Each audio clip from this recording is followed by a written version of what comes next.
You're listening to episode number 116 of the Leading While Green podcast. I'm your host, Pierre, Quinn, and my mission is to help you live, learn, and lead with confidence. On this episode of the podcast, I'm joined by Dr. Nashater Deu Solheim, author of the new book, The Leadership Pin Code. And before we jump into the conversation with Dr. Solheim, just want to thank you for supporting the Leading While Green podcast. Your reviews on Apple Podcasts or wherever you listen to podcasts, your shares on social media, your comments and emails have been a tremendous support on this leadership journey. And I want to thank you for continuing to listen and support in all that you're doing to work toward becoming a better leader each and every day. For this episode, I'm joined by Dr. Nashater Deu Solheim, who brings a new toolkit to leadership development that is packed by decades of integrated experience in the areas of business and psychology.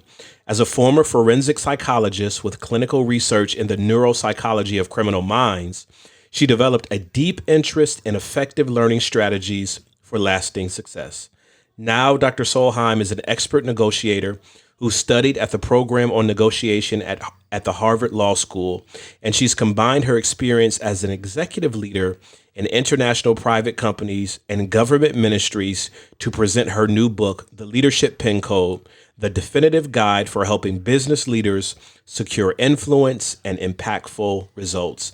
Here's my conversation with Dr. Nashater Deu Solheim. My guest on this episode of the Leading While Green podcast is Nashater Deu Solheim. Thanks for being my guest today. You're very welcome. It's my pleasure to be with you. So take us back. When did you first become or develop an interest in psychology? Oh, now you're taking me back, Pierre. So I studied as a psychologist from really leaving what you would call high school. So I was 19 years old when I went to university and was interested in studying psychology and became a clinical psychologist through my first education to actually getting a doctorate in clinical psychology. And what I wanted to specialize in was working with extreme personalities or people with extremely challenging shall we say, either characteristics or backgrounds. So I decided to be a forensic clinical psychologist. So working with offenders who, in this case, also had psychiatric problems and were locked up in maximum security for very dangerous offenses. So when I hear forensic psychologist, I think of here in the United States, these crime dramas, right, where you have the criminal and the forensic psychologist comes in and there's this conversation and then there's this huge revelation afterwards. Help our listeners understand what really happens in forensic psychology and what was that experience like for you? So that's great, because I think most people's experience of forensic psychologists is probably something they've seen on a TV drama, or I often get asked if it's anything like Silence of the Lambs. Mm-hmm. I would say not really. As with all great television, it's dramatized and there's probably a lot added into to make it sound even more exciting than perhaps the daily reality of our work. So what it really involved for me was working in a hospital setting, even though it was a maximum secure environment, meaning that the offenders I worked with were very dangerous as a result of the crimes they'd committed. So they needed to be protected, or society, I should say, needed to be protected from them. And at the same time, they were suffering with some kind of mental illness that may have had a role in why they committed their crimes. And our role as forensic clinical psychologists was to both help understand and treat the mental illness that they were presenting with. But the forensic part of it was really to understand why they had committed the crimes they had, what had led to those decisions that they'd made, what kind of background or childhood factors may have contributed to their later life experiences, and then the decisions they took to actually commit the crimes they did. And really what we were interested in was having dialogues with these offenders, patients we would call them in this case, and building trusting rapport with them so that they would open up to us and share their stories and share information that we needed to be able to assess their risk of maybe committing those crimes again. And what we were interested in is making sure those crimes weren't committed again. And if we could find out if there were any factors in their background experiences of childhood that we could perhaps help to mitigate for other people, that we would prevent maybe other people from taking those same routes. So really what forensic clinical psychology is about is understanding what kind of personality factors and background factors contribute to somebody's later life experiences and decisions to commit crime, and assessing the risk and probability of that occurring, and then trying to manage that risk. It certainly isn't the case, as you might see on television and in these films, something that happens in the course of 1 or 2 hours and a great conversation or in a couple of meetings. I would say I typically worked with these people who are at the extreme end of the spectrum for several months and in many cases several years before we really had a great understanding and insight into both what contributed but also how we might manage it going forward. So that's a great segue into how you use these skills in your speaking to and training leaders. But before we pick that low-hanging fruit, I want to come back and ask you, what did the experience teach you about yourself? This background in training, doctoral work in psychology, and then working with offenders in this clinical setting. What did you learn about Nashater? That's such a great question. You know, it really is a humbling experience, I would say, because you are working with people who have had incredibly challenging, traumatic, often quite, what would I say, perhaps even tragic personal experiences early on in their lives.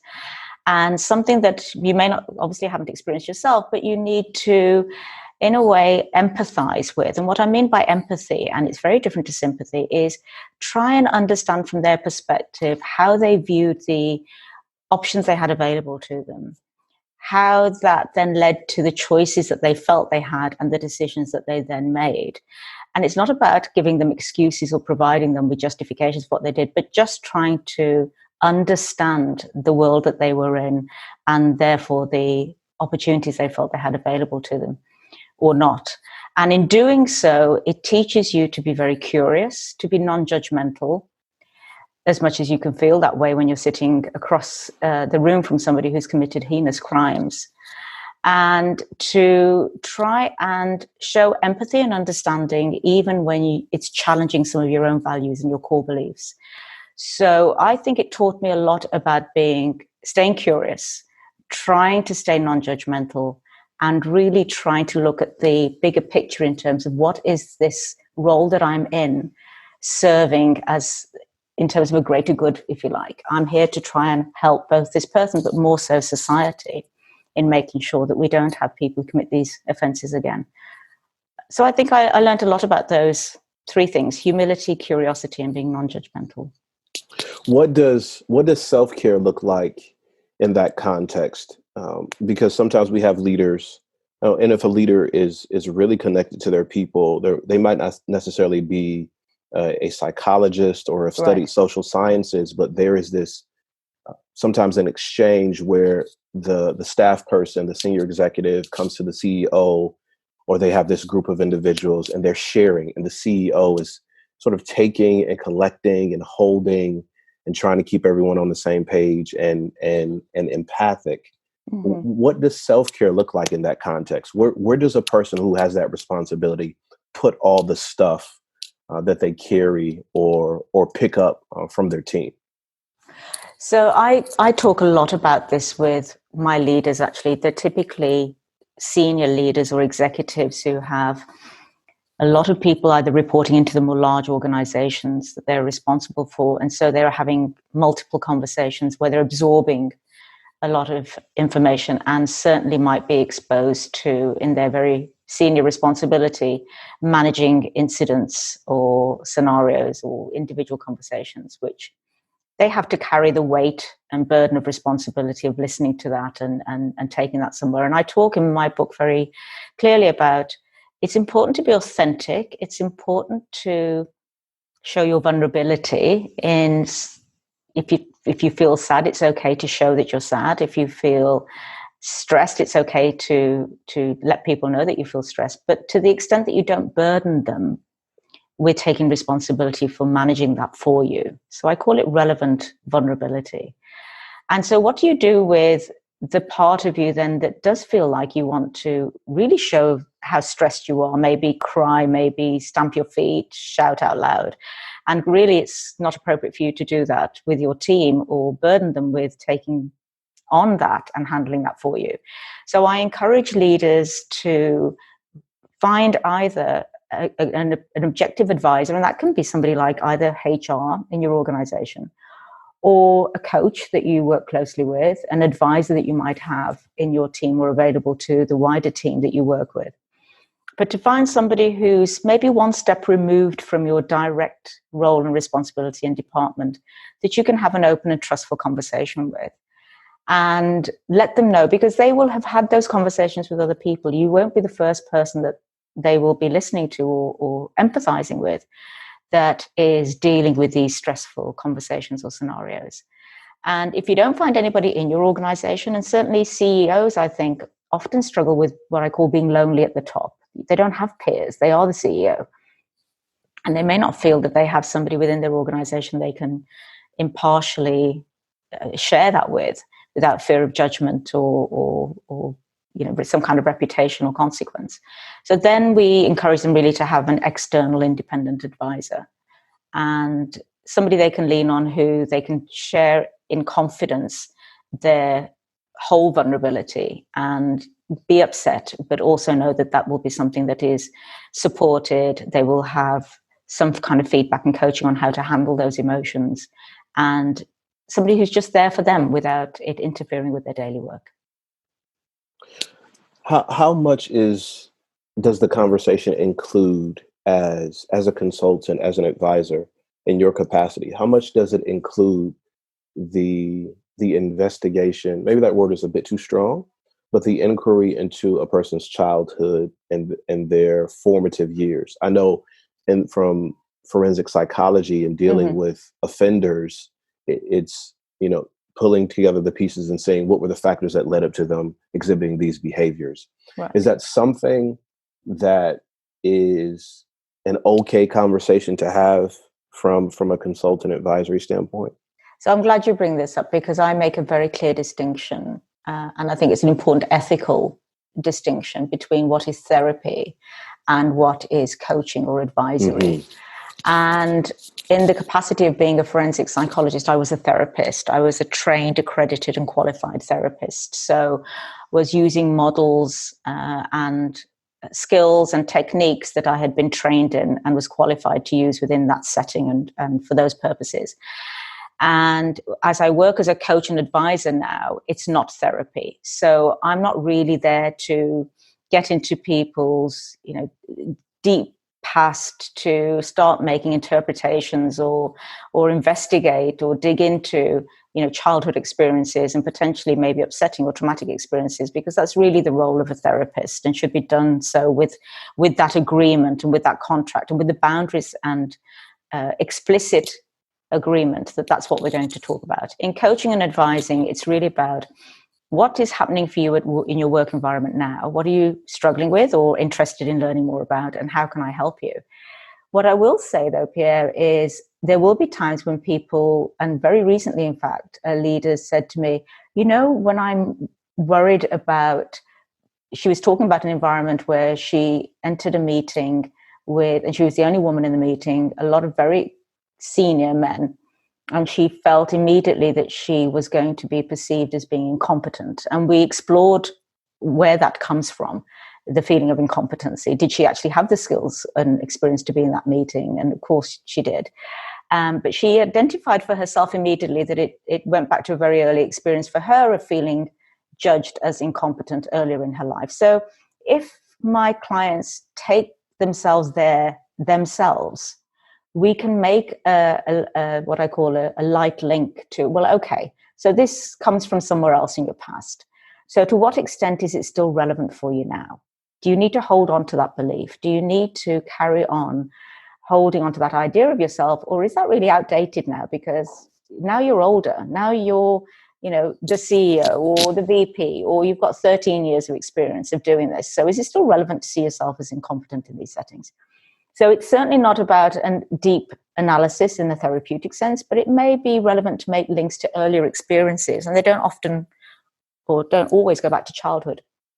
It might only be the last role that you had that we're linking back to.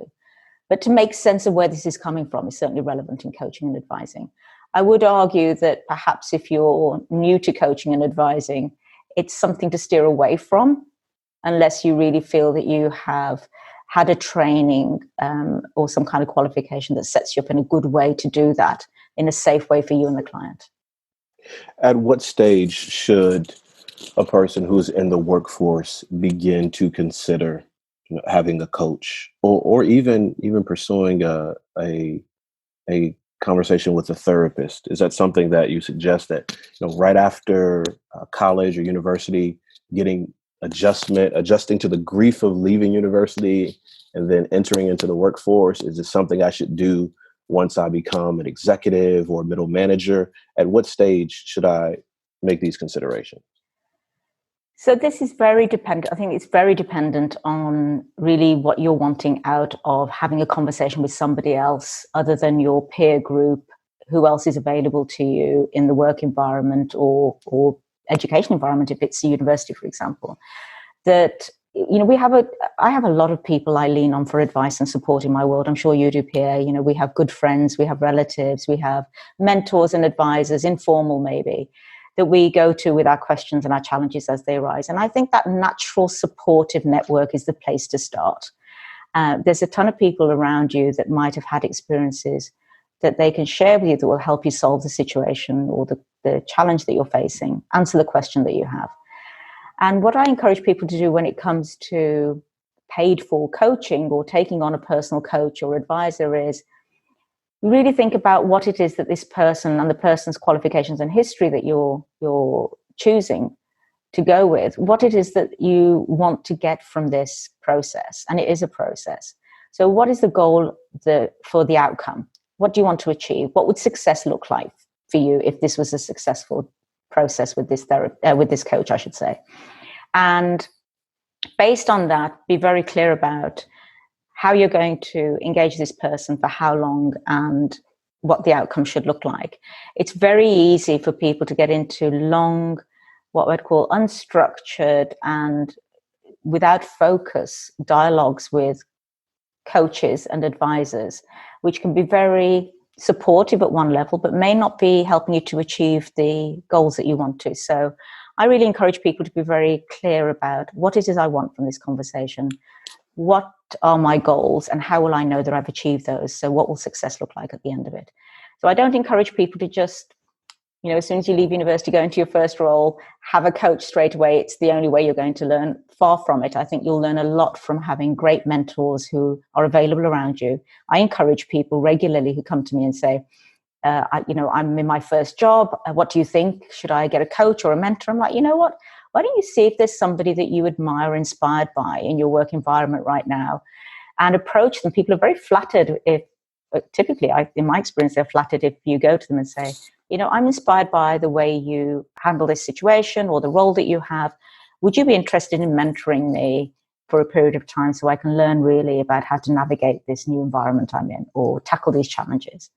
So I've certainly had a mentor myself on more than one occasion, and it was inside the organization I worked with, and they were incredibly experienced individuals, not directly involved in the work I was doing, so they could stand from the outside, giving me a perspective perhaps that was different to my own and help me navigate some of those new projects and new situations I was in. Very, very valuable. Where a coach would be beneficial is where it's really about your personal development. And if there's something that you want to improve in your skill set, in your understanding or your perspective, how you handle different people, it can be how you tackle conflict, conversations, how you motivate other people, how you create influence. Sure, then I think it's useful to have a coaching relationship and a process which you can really dig into, helping you identify your toolkit for being able to show up in a more effective way. You're giving us some incredible insights in this conversation, and I hope the people who are listening really take it to heart, and not just take it to heart really dive into the insights that you share in your book, The Leadership Pin Code. Well, what was the avatar or the ideal person you had in mind when you started writing this book? Well, I'm going to say that what it started out to be also changed during the process of writing. And I think a lot of writers might say that you start out with a very clear idea about who you think you're writing this for. And as you start to write, that changes and adapts as you realize that some of the challenges you're describing are not unique to the avatar that you started out with. But I started out with, because of the way I was working and my own background, I'd worked my way up into executive positions, and I was also an executive coach. And so I was surrounded by people who I could see were, I call them lonely at the top. They were senior executives, not necessarily getting the kind of feedback and having the kind of conversations I thought would be helpful for them to have, that would make them more effective in the way they worked with other people. So I could see very smart, competent, experienced leaders really struggling to engage their teams. I would see micromanagement in some cases, over controlling behaviors, interfering in what people did, or maybe just being absent and dismissive of what their teams were needing. And in some cases, I could see people saying, well, you know what, I've been doing this for 30 years. I don't need to learn anything new. It's my way or no way. You know, I'm the one with the experience. You need to kind of follow my lead. And I kind of knew that they probably didn't intend to come across the way that they were, but what they were struggling with was really not having any feedback on how they could manage those conversations, manage those relationships, build trust in a more effective, collaborative way. And I started to work a little bit while I was working inside these companies in coaching leaders in what I then went on to write in the book, in persuasion, influence, and negotiation skills, you know, navigating political arenas, or what I call being more politically savvy at work, understanding that people you influence aren't always the ones with the grand titles. You really need to look at who are people listening to, who does the decision maker that you're trying to influence, who are they being advised by? Maybe that's where you need to start.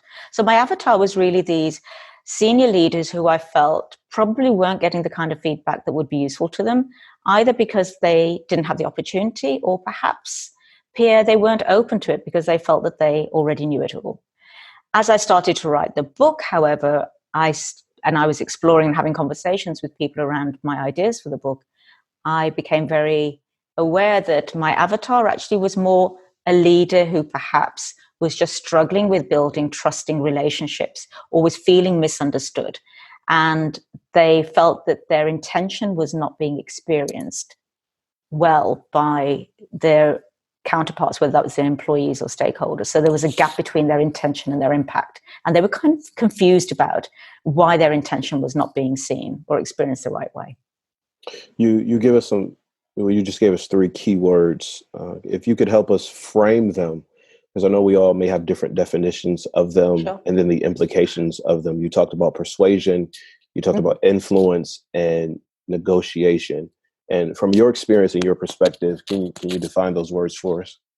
So what I say about persuasion, influence, and negotiation is there's some overlapping terminology there, which is why I put them together in the first place. And so rather than giving individual definitions, if you like, of what each of those are, what I tend to say is persuasion, influence, and negotiation are the skills that we use in everyday scenarios, in fact. And so we're, beyond the business environment and leadership here. It's about how we get somebody else to see our perspective, how we encourage them to maybe take our perspective when we feel that that's important, but in such a way that it creates a win-win, and we do it without causing the other person harm or without exploiting them negatively. So we persuade other people to our perspective, but we create a win-win, and we have the kind of influence that leaves other people feeling like they had a good experience in this encounter with us. So how do you create a win-win in the paradigm of not liking somebody? So you have that difficult direct report, or another colleague that you just have to work with, right, and they just really, really get under your skin. Is it possible to create win-win in those situations? And if so, how do you do it? So we're all familiar with that, right? I think I say it in the book too. It's a bit of a myth to think that we have to like everybody. We do like everybody all of the time. There will just be, for different reasons, people that we don't immediately connect with, whether it's their personality characteristics, they may have kind of mannerisms that irritate us, or maybe because we're in some kind of conflict scenario with them over a project or a task or a difference of opinion. So what I say is there is always a win-win if we start by looking at what's in this conversation that I'm going to have for the other person. Because what we tend to start with, Pierre, is, look, I'm going to go into this conversation with this person I don't like, and I feel irritated by already. And so my mindset is already set up. Mm-hmm. I'm already feeling, perhaps I'm feeling stressed, maybe I'm anxious, maybe I'm already angry or irritated because I don't really want to be having this conversation with this person. So that's going to show up in my physical behavior. That might show up in my facial expressions. It might show up in having a tense body language. It might even show up in the first few words that I utter to this person. I might have an irritated tone. I might jump straight into what I need. And so I am caught up in my own head, as I say, or as I call it. And what I want people to do when they're faced with dealing with somebody they don't like is, I want you to try and start from, how is this other person feeling right now? So what might be going on for them?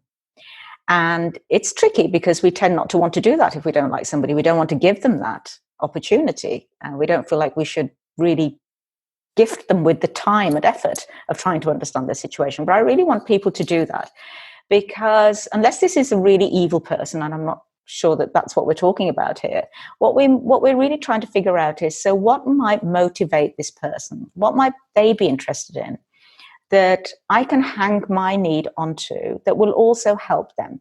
So at work, when we have colleagues we maybe don't like, they're also in the same work environment as us. So we do have something in common.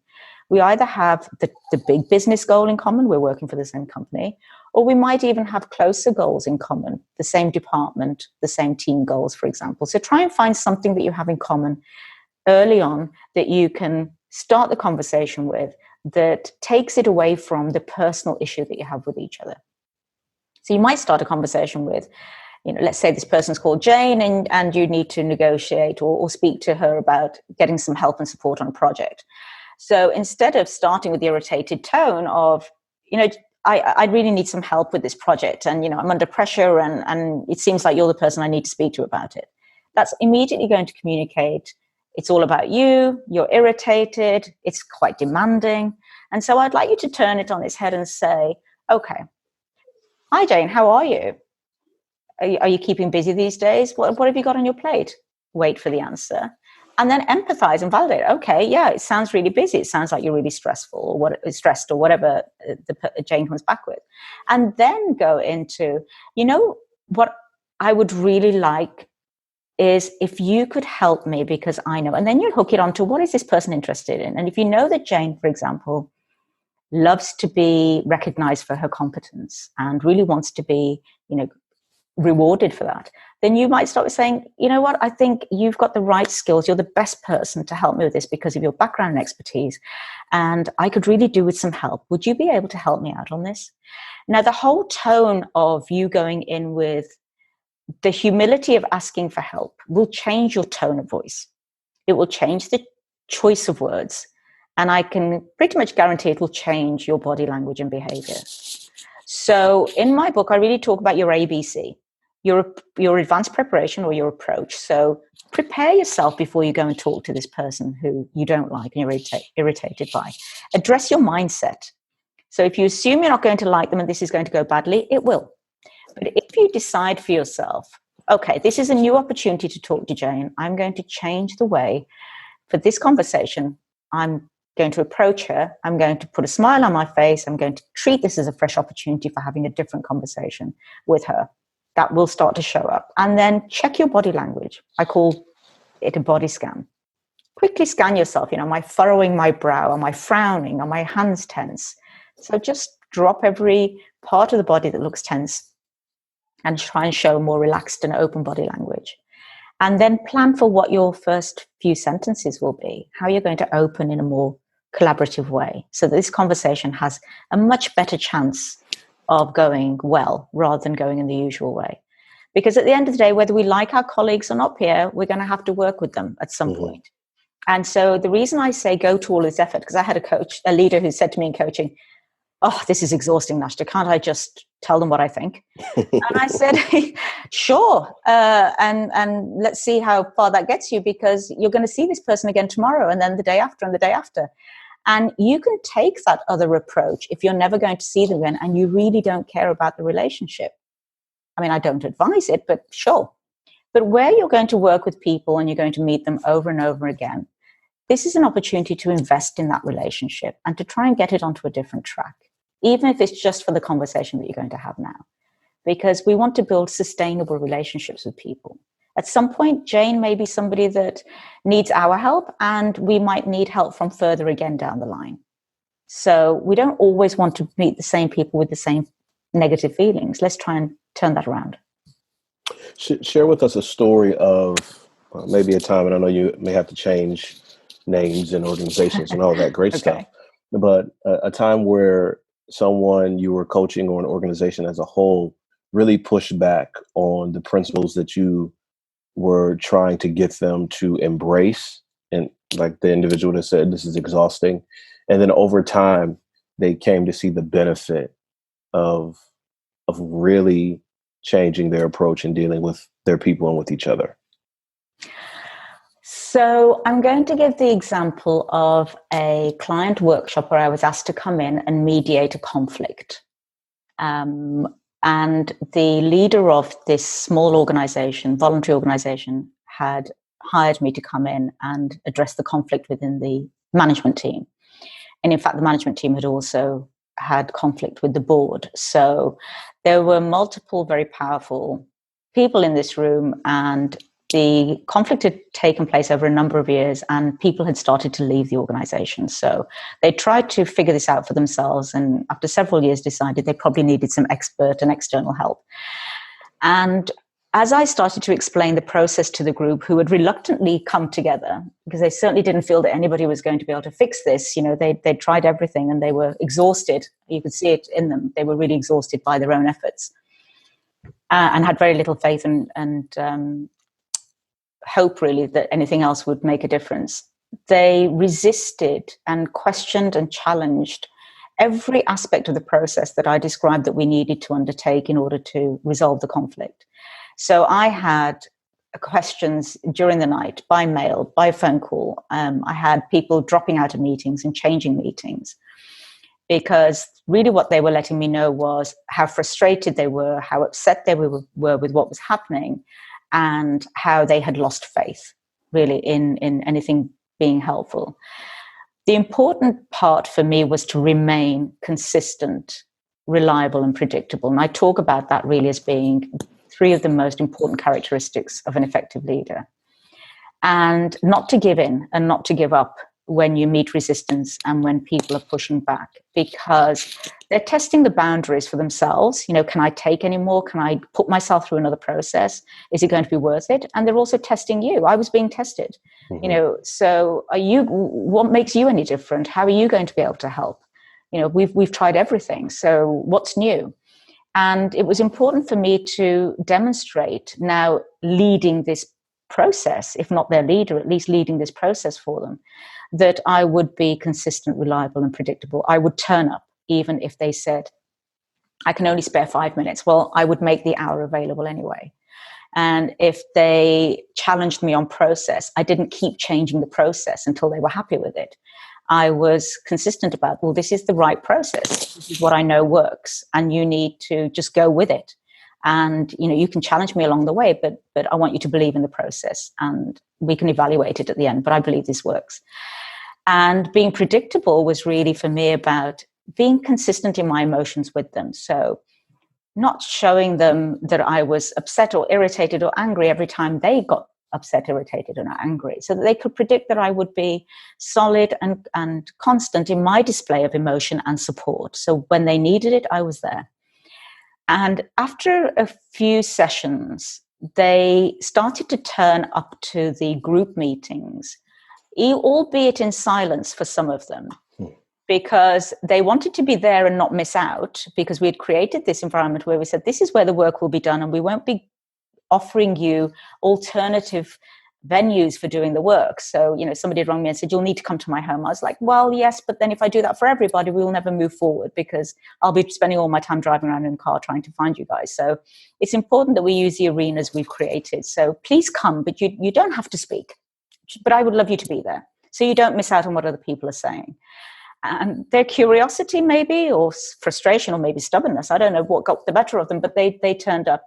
And slowly and surely, what really turned it, and I think this is really important in this kind of work, is we went back to values. We went back to, what are your personal values in solving this situation? What really matters to you? And once we started to talk about our personal values in solving this situation, there was a huge aha moment that they actually shared something in common. And now they weren't at opposite ends of the table. They were actually connected to shared values of respect, or shared values related to being inclusive and supportive and having collegiate relationships. And once we started to talk about, well, okay, if that's what we have in common, and we have a common goal, which is to resolve this conflict, so then really the question is about, what do we need to do? What would it take if we were successful? So that example for me was really about, you may not be the leader directly, the line leader who has direct responsibility for the organization, but you need to lead from where you are. And the behaviors and expectations to you are the same. You need to be consistent, you need to be reliable, and you need to be predictable. And I think that's advice that anyone in the work world can take and put into practice, that you can lead from wherever you are in the organization. Let me ask you this question before we run out of time. I'm walking through the airport, and I know we're in the midst of travel restrictions around the world, but when we get over that and we're walking through the airport and we stop at one of those quaint little airport bookstores, right, and I see leadership pen code right there on the display, what's the reason, or some of the reasons why I should pick this book up and read it on the plane? I love that question. Firstly, because I've never really imagined where my book visually at an airport bookstore, and I think it would be just fabulous if it ended up in an airport, because it's for this reason. It's really not a book that you read in one go, and once you've read it, you're done. It's really what I call a handbook, and it's incredibly practical. It's written in very simple, plain English, and the reason for that is I want it to be useful. And that was my one goal when I wrote the book, and the publishers asked me, what do you want to achieve with this book, Nashater? And I said, my goal is for it to be useful. So it's broken up into just a very few, very simple chapters where you can dip in on a flight, if you have a half an hour flight or an hour's flight or even several hours, and you'll be able to immediately identify one or two or more things that you can do that by the time you leave the flight, you'll actually be able to implement. They are really very practical. They're not rocket science ideas. And it's me opening my toolbox up from my skills as a psychologist in how I build relationships with people, and what I feel are the simple ways that we can help people through smart questions or good body language, open up and build trusting relationships. So I would pick it up if you think, well, I've got half an hour and I want to learn one or two things that I can use by the time I get off the flight. I would recommend picking up the pin code. I call this shameless plug time in the podcast. It was shameless plug, but I really appreciate it. Yeah, thank you. So what are the other ways? We got some ebook readers as well. What are some of the other ways that we can keep up with you, that we can check out more of your work, or even purchase a copy of your book? So the book is available on a lot of online bookstores. I'll push you towards Amazon.com or Amazon.co.uk as the two that I know a lot of people are using right now. You have the option of ebook, audiobook, paperback, and hardback. So I did that consciously because I talk about, we learn in different ways. Some people prefer reading visually, other people prefer listening. So I was very conscious to make sure we had different modes of delivery on the book available. And if you want to get in touch with me personally, I would love that. Best place is on LinkedIn. So look up my name. and just private message me on LinkedIn or on Facebook. And our website is progressingminds.com. So you can also take a look at what we're doing there and ping me there too. So any of those will do, and I'll be very grateful for anybody reaching out, and I usually get back straight away.